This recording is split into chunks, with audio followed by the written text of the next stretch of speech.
আসসালামু আলাইকুম প্রিয় দর্শক এবং সাবস্ক্রাইবার বৃন্দ। আমি আজকে একটি আঁচড়া দিয়ে আমার ঘরের আঙিনায় খালি জায়গাটুকুতে একটি লোহার আঁচড়া 5 আঙ্গুলের মতো, এটা কামারের দোকানে পাওয়া যায় বা তৈরি অবস্থাও পাবেন।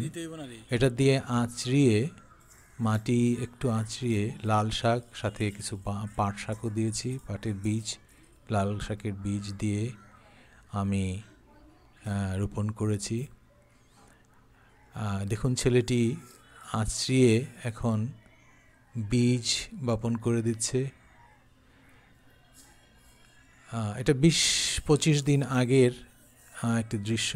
তারপরে আমার গুটি গুটি ছোট ছোট যে চারাগুলো হয়েছে 20-22 দিনের 25 দিনের মধ্যে, তারপরে 1-1.5 মাসের মধ্যে কতটুকু হয়েছে আমি দেখাচ্ছি। আমি অবশ্য এর মধ্যে তুলে তুলে খেয়েছি অনেক, যার জন্য ফাঁক ফাঁক করে দিয়েছি একটু ভালো সতেজ চারা হওয়ার জন্য। লাল শাক খুব সহজেই জন্মে, এটাকে তেমন পরিচর্যা করতে হয় না। শীতকাল বিধায় মাটিটা একটু ভেজা আছে, তেমন পানির সেচও দিতে হয় না। আপনি যদি এতটুকু জায়গায় এই লাল শাক পাট শাক করেন,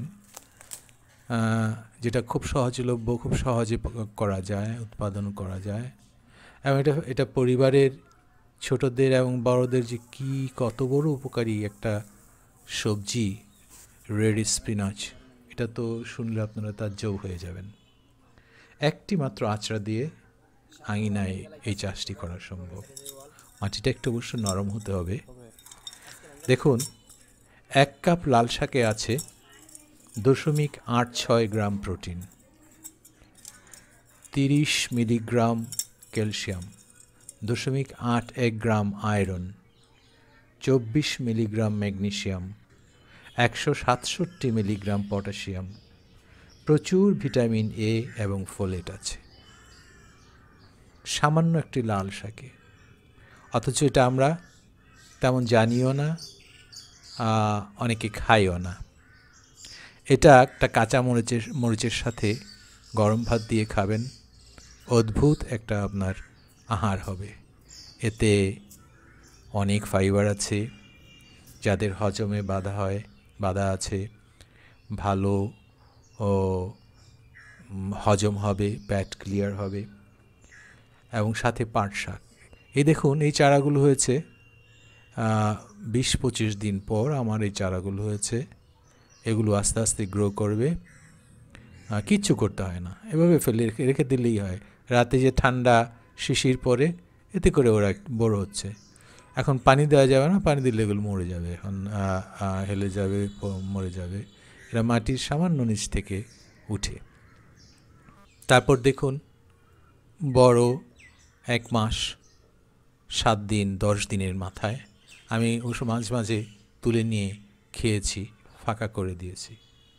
দেখুন, এই লাল শাক একটা কত উপকারী জিনিস। এটা একটা বড় অ্যান্টিঅক্সিডেন্ট, এটা ব্লাড ফ্লো বাড়ায় এবং এর আয়রন অ্যানিমিয়াকে প্রতিরোধ করে।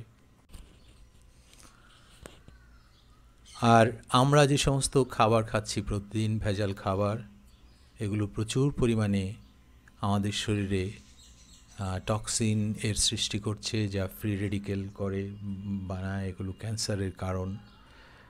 এগুলোকে দূর করার জন্য, টক্সিনকে বের করার জন্য এই রেড স্পিনাচ একটি বিশেষ উপাদেয় জিনিস, সবচেয়ে কার্যকরী জিনিস। তারপরে আসুন লিভারের জন্য। লিভারের জন্য তো একেবারে খুবই ভালো খাবার এই লাল শাক। এই লাল শাক প্রচুর পরিমাণে বিটা ক্যারোটিন ধারণ করে থাকে। এগুলো এজমার জন্য সত্যিকারই খুব ভালো খাবার। তারপরে আছে আপনার অনেকের শ্বাস প্রশ্বাসজনিত অসুখ থাকেন। এই শ্বাস প্রশ্বাসজনিত অসুখের জন্য লাল শাক অত্যন্ত অত্যন্ত উপকারী। আপনার গরম ভাতের সাথে লাল শাক ভাজা, কাঁচা মরিচ, এগুলো উপভোগ করুন। দেখুন, আপনারা ভালো স্বাস্থ্য নিয়ে থাকবেন। আর এটা করতে তেমন পরিশ্রমও লাগে না। সামান্য একটি আঁচড়া দিয়ে মোড়ার উপর বসে বসে আপনি নরম মাটিকে আঁচড়িয়ে একটু বীজ বপন করে দিন। সামান্য একটু জায়গায় বীজ বপন করলে, আমি তো একেবারে ফাঁকা ফাঁকা করেছি, আপনারা সামান্য জায়গায় করলে দেখবেন যে এটা একটা আপনার পরিবারের চাহিদা অনেকাংশে মেটাচ্ছে। আপনার যখন প্রয়োজন তখনই আপনি তুলে তুলে শাক ভাজি খেতে পারেন। তো আজকে এ পর্যন্তই। আসসালামু আলাইকুম।